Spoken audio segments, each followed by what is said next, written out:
Thanks for joining us this week on Email Geeks at Home Drinking Coffee. Join your hosts Chris Marriott and Paul Schreiner each week as they talk email marketing, life, purpose, faith, but mainly email marketing. If you're looking for some normalcy in these crazy times, you've come to the right place.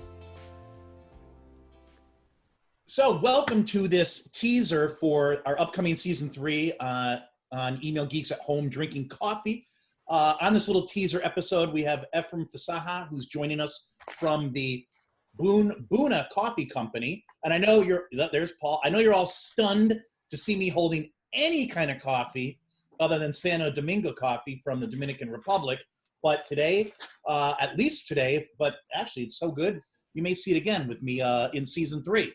But anyway, we're here with Ephraim and as a teaser for our season 3 entitled The Builders, where we're going to focus on people who have built companies, who have built brands, who have built fantastic email programs. We'll be touching on all of these things through the season. And Ephraim, why don't you give us a little background on you and your company and what you're doing? Sure. Well, thank you very much for the opportunity to be here and to speak. And honestly, to speak to all of those that follow you guys and all the work that you're doing. Hello, my name is Ephraim, and happy to be here. And I hope you guys enjoy this episode. A little bit about Buna Coffee and myself. I started this back in 2012, and it was after a trip that I took to East Africa, to Eritrea, Asmara, Eritrea. And I was there for about 3-month period. And because Eritrea had been colonized by Italy, there's a lot of cafes there that have been there for 50 years plus. And so there's a culture of cafes, but they also apply the traditional approach of roasting, which is pan roasting, the traditional East African way. So you go into these cafes and it just smells like coffee, and it's just a beautiful sight and beautiful smell. And I came back and said, I want to do something. And I'm from Seattle, so I grew up with Starbucks in my backyard. But I mean, it was nothing like what I saw there. And I said, I need to do something that resembles that. For about 2 months or so in 2011, at the tail end of it, I started working on my business plan and pro forma and all that good stuff. And I took it to a few banks and I said, here goes my great idea, and got laughed at and rejected. And about 2-3 months later, I decided, okay, time to incorporate and go completely in.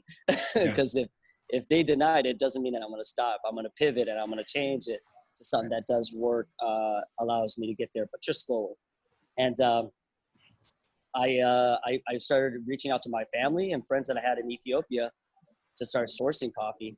And they started sending me small samples of coffee from different co-ops there that they knew of. And I started playing with green coffee at home and started doing more of the traditional side of roasting that we're familiar with in Ethiopia and Eritrea. And that's how I got started in it. And so I started really in a different path when it comes to coffee, because it was sourcing and then it was distribution of green unroasted coffee, which, no one really talks about it. It's not really the glamorous part of coffee. Everybody talks about roasters and espresso and all that good stuff, which is great. But I came from a different angle into the coffee industry. And it was in that process, I kind of just slowly, over a period of 7 years of just trying to continue to get more green coffee out there. And especially to the East African communities that roast traditionally at home, that I was able to get to the point now, which is as of January 2019, we opened up our roastery. It took about 7 years since the time of rejection.